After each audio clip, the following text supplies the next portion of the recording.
What is poppin', y'all? It's your man, Cloudboy Bales, and welcome to another episode of Wisco Sports Weekly. Wednesday predictions. Week 4, NFL season already coming up. Bye weeks obviously already start next week. I thought the bye week started this week, but it looks like every team is playing this week, so obviously it's important that we just get on with it. And if you like what you see, comment with your thoughts, and let's get down to business. I'm just going to go over each matchup, just like I always do. First matchup, Thursday Night Football. We have the Dallas Cowboys taking on the New York Giants. I guess, looking at these two teams, even somehow that New York somehow won last week. Now, I mean, if they played the way they did, they could actually win games, but I doubt they'll probably see that against the Dallas Cowboys, even though I will say this. I think that Dallas is quietly overrated this year. I'm not really looking at Dallas, and I'm like, you know what? They almost came back and beat the Ravens, though. That was pretty crazy, but I think it's going to be a rough year. Dallas has got a really tough schedule going down the season.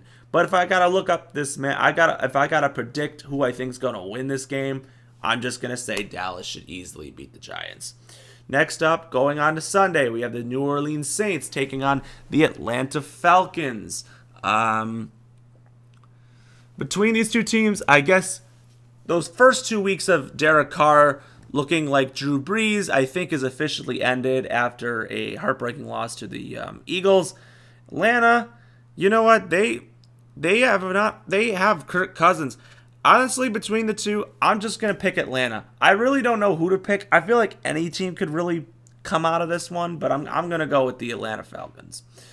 Next up, the Los Angeles Rams at the Chicago Bears. You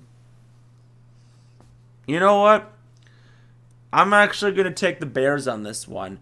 Normally, I wouldn't, but if the Rams were healthy, I would, but the Rams not being that healthy, I just for some reason got to see that if I've seen Chicago had their best offensive game last week, even though they lost.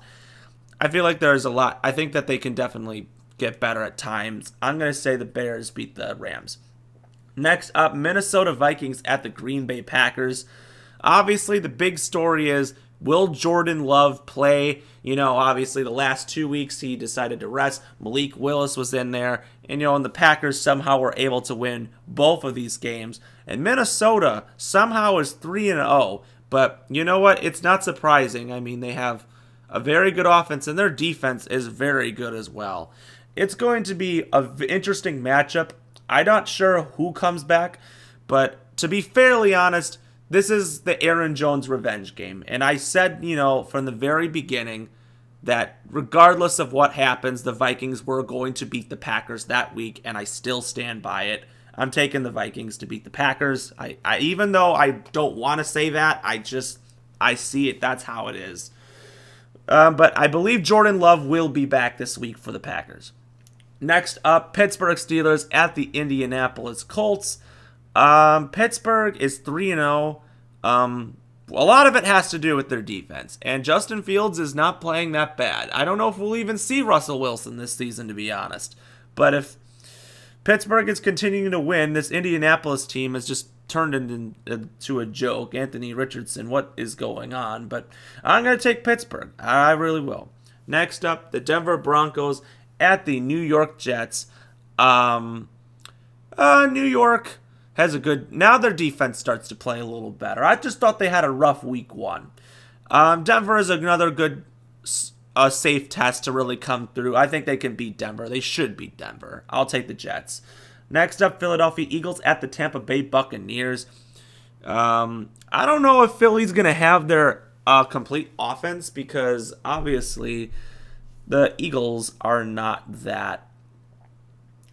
I'd say the Eagles are going to be without a lot, may possibly be a lot with offense. I don't know what'll happen, but I feel like if Philadelphia is shorthanded, I think actually Tampa Bay is a team that no one gives any credit to. I think that they're going to win. I think they'll win this one. I'm going to take Tampa Bay Buccaneers after a brutal loss to Denver last week. Next up, Cincinnati Kitties versus the Carolina Kitties.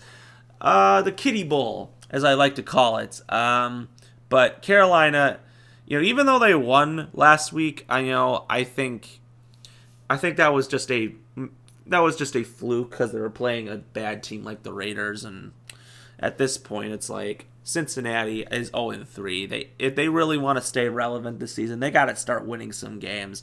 I'm going to take the Bengals. Next up, the Jacksonville Kitties versus the Houston Texans. Jacksonville might not even win a game this year. Honest to God, I feel I can't believe that I thought they actually had a chance to be good. And I have no idea what happened, and Trevor Lawrence is just terrible. I don't know what happened. I don't know if Jacksonville can turn it around. I don't know. But Houston, on the other hand, that got absolutely murdered by the Vikings last week. They need a good rebound win. I'm going to take Houston. Next up, Washington Commanders at the Arizona Cardinals. First career win for Jaden Daniels. Likely, the way that things are going, if he continues continues playing the way he is, I think he should win Offensive Rookie of the Year. That would be a great honor. You know what? I want to see Washington really get some motivation. I'm going to take the Commanders. Next up, New England Patriots at the San Francisco 49ers. I don't think we really need to go over this one. Even though San Francisco is shorthanded and banged up, New England looked so bad last week, I don't know if they'll ever win another game. So I'm going to take the 49ers. Next up, Cleveland Browns at the Las Vegas Raiders. I guess I'll take Cleveland. I don't really know what to say on this one, but both teams just don't really deserve to win. I don't know.